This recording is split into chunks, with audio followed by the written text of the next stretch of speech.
History was made in Zimbabwe last month when Robert Mugabe's nearly 4 decades-long rule over Zimbabwe came to an abrupt end.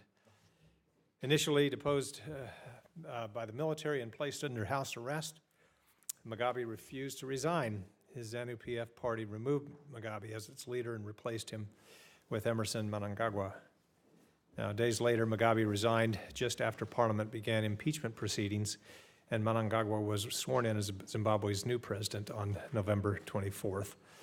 And news of Mugabe's resignation prompted celebrations in the streets of Harare and even among Zimbabweans living outside the country, all of whom hoped that Zimbabwe's days of living under a strong man are over. Those of us who watch Zimbabwe closely are also hopeful that this marks a turning point for the country that has suffered complete economic devastation under a dictator who stifled dissent and trampled basic human rights. Zimbabwe has a new president, but the critical questions of whether the new government reflects material change from Mugabe's decades of rule and what path Zimbabwe is likely to take under President Mnangagwa, these are things still left unsettled. President Mnangagwa is not unknown to us.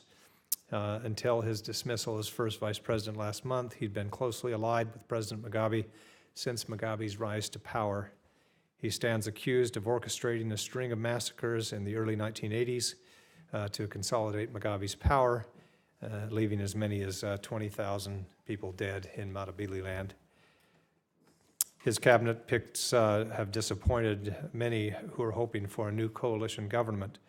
His selections included military leaders who participated in the military takeover and holdovers from the Mugabe regime, but nobody representing the opposition. There's been much speculation on what policy changes Mnangagwa might take, given the dire state of Zimbabwe's failing economy and the critical steps needed to repair it. Today, the subcommittee will hear testimony from 4 distinguished experts on Zimbabwe. Each brings a unique background and a wealth of experience with them.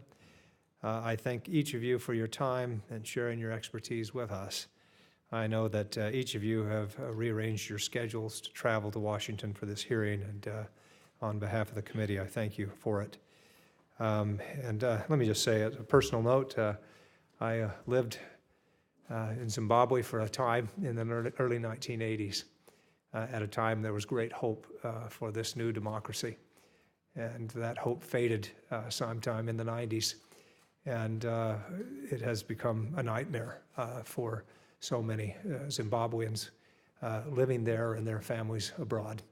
I hope that this marks a turning point, and what this hearing is really about is to find out what policies we should adopt here in the United States Congress to ensure, as much as we can, to nudge at least Zimbabwe toward a democratic future. So thank you for being here. And